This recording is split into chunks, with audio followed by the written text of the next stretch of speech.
I'm back with another video, and today I am doing WIP and Chat as I had indicated I was going to, and I had already sorted out all of the colors, and now I'm going to empty them into these containers. Oh, this is a 3000 one. I did not want that. I didn't want to do that.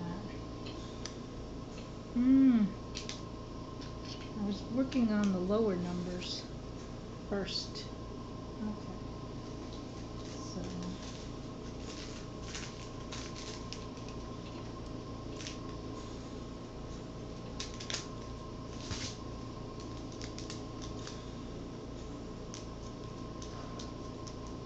So anyhow, what I thought about talking about is the type of careers I've had in my life. And one thing I can tell you is I've had several. And the reason I've had several is because it's not my fault. Every time I was definitely in a career, I had to change careers or find something else or go somewhere else or something like that. And sometimes what I did was I just said, I'm sick of this and I'm just doing something else.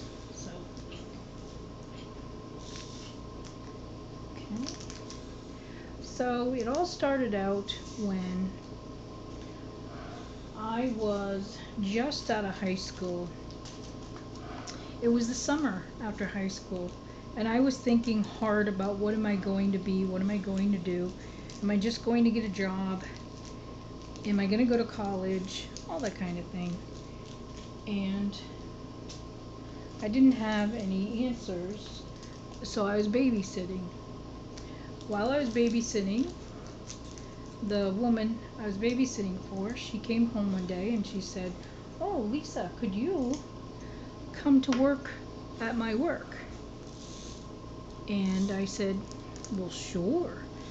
So she said, "You would be a typist. We're looking for a typist."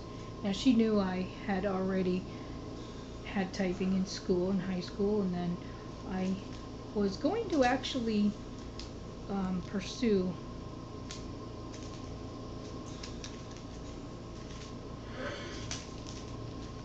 the okay, I think this is a 300, it's 312, so that's going to go over here. This is 200.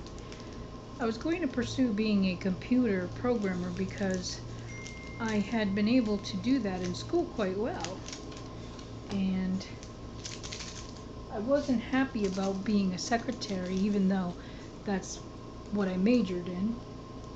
And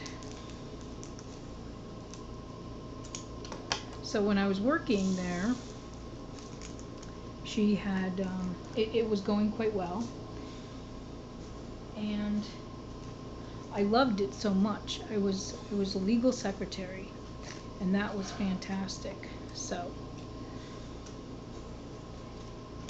I was doing quite well that I wanted to branch out and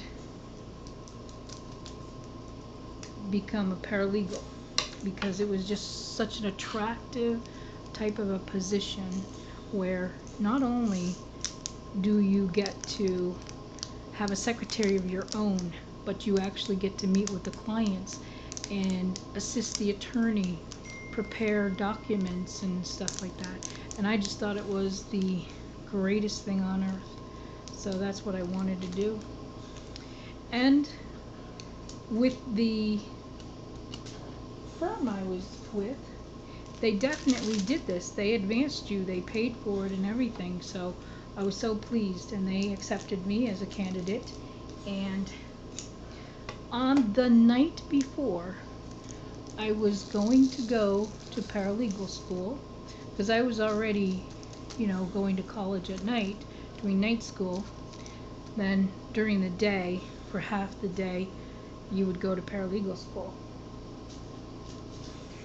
They said, oh, everybody has to come into the conference room. There's a meeting, and it includes everyone. Okay, so I went, and what I learned was they said that the firm is breaking up, and so they were splitting up between 3 and 4 different groups of attorneys. It was a very large law firm, and so they said they were splitting up, and that don't worry, everyone's job is safe.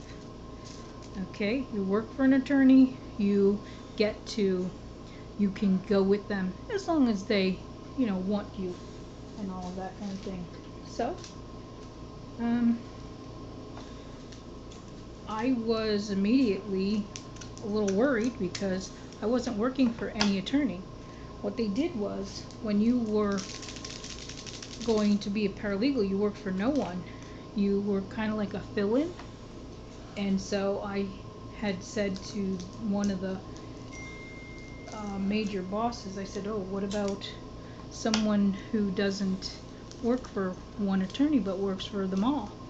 And he says, oh, I don't know. I guess what you'll have to do is see who might need your services. So I was like, okay. So I tried. I asked everyone, and everyone said, oh, sorry, sweetie. Because I was young. I was really young. And they were like, sorry, sweetie, because of this, we will take you, but it's just not a good time. Check back with us in like a month or two. A month or two? Well, I didn't have time to just fool around, and what was I going to do in a month or two? And plus I wanted to pursue becoming a paralegal, and they were going to fit the bill.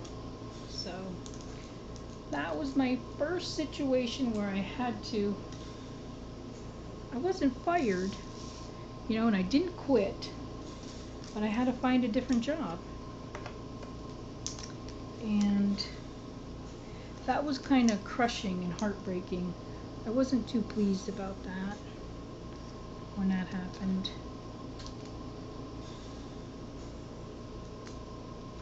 So another thing I could tell you about when I was working for that particular law firm, there was a young man there, and he was a clerk. And a clerk was someone who ran errands and, he was a file clerk, I'm sorry, and worked in the file room, where if an attorney or secretary wanted a particular client's file, you would ring down and you would ask them to bring up file, and it was always by numbers. And then sometimes they would give you the name so you could get it correct. So he was working there, but also he was just doing that part-time because he was going to college as well, and he wanted to become an attorney. So what happened was he was smitten with me. I didn't know. There was no way I knew this guy at all was interested in me, and he never said anything. So what happened, unfortunately for him, I would say, is he got his heart broken because I started dating someone else. And then one of the girls who was there, she said to me, she said, why did you do that to him? And I said, to who and what? And so then she tells me about it, and I said, I had no idea. I said, why didn't he ever ask me out? And so she says, well, he was about to. And I said, well, what do I do now? I mean, do I stop dating a person, or say, oh, excuse me, someone else wants to date me, so let me date them and see who I like better? Oh, it just was terrible. And I was so young. What do you do, So, but anyhow, long story short, I had to find a new job.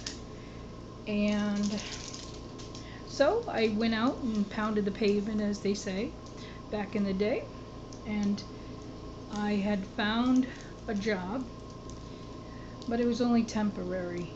It was working for an attorney who was campaigning to become a judge. And so he had me doing all of the letters that go out to people. He had me out there campaigning, handing out buttons, smiling nice to everyone and talking to, whoever you could, telling them to vote for this particular judge. Well, attorney to become a judge. And so now he told me after the campaign was over, he was going to hire me permanently. No, he did not. He did not win, and then he reneged on his promise that he was going to then have me as full-time. So, and then when he didn't win, he had said, oh, well, I don't exactly need your full services, maybe like 1 day a month. Who works 1 day a month? So I was quite perturbed, and I remember going home that evening, and I just was like walking out the door, and I just said, how about none? And I had asked my father, I told him what had happened, and he says, don't go back. Don't even give him the satisfaction. It's like he's not paying you. He only wants you 1 day a month. Don't even walk into his office.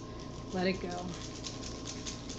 And so I did follow my father's advice, and I did not go. Then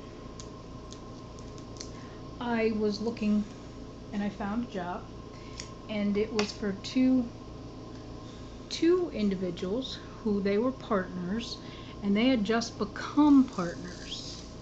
Okay, so they were moving because they each had their own little tiny offices, and they decided to get their own, bring their businesses together and have one office together. So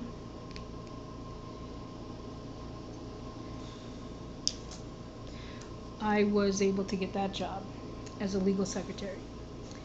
And still, I was hoping that somewhere someone would offer me to pay for me to go to paralegal school, because I wasn't making any income. And after that,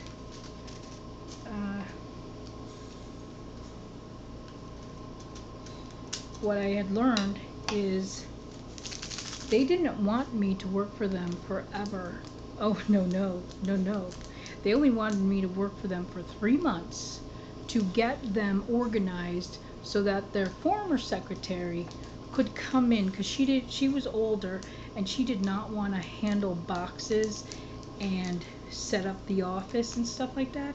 So they had me do all of that grunt work and get all of their files in order, and even their, how do I put it? There's a word for it. It's a particular document. It's all your documents that you use so that you can be familiar with, okay, they're going to do a divorce complaint. Well, these are the particular clauses that go into them. So I prepared all that and saved it and got everything prepared so that all you would have to do is scale through and say, okay, they're doing a will, so there's all these parts that go into a will, or all these clauses that go into a complaint. Oh, I set the whole office up. And what happened? Yeah, 3 months, and they said, oh, everything's wonderful. We're so pleased and so proud of how quickly you were able to get us to this point. Okay, so I'm waiting. Okay, they're going to give me a raise. Whatever. No, sorry, but we're having our old secretary come in. And so that was it for that job. And that's going to be it for this particular video. We'll catch you in the next one.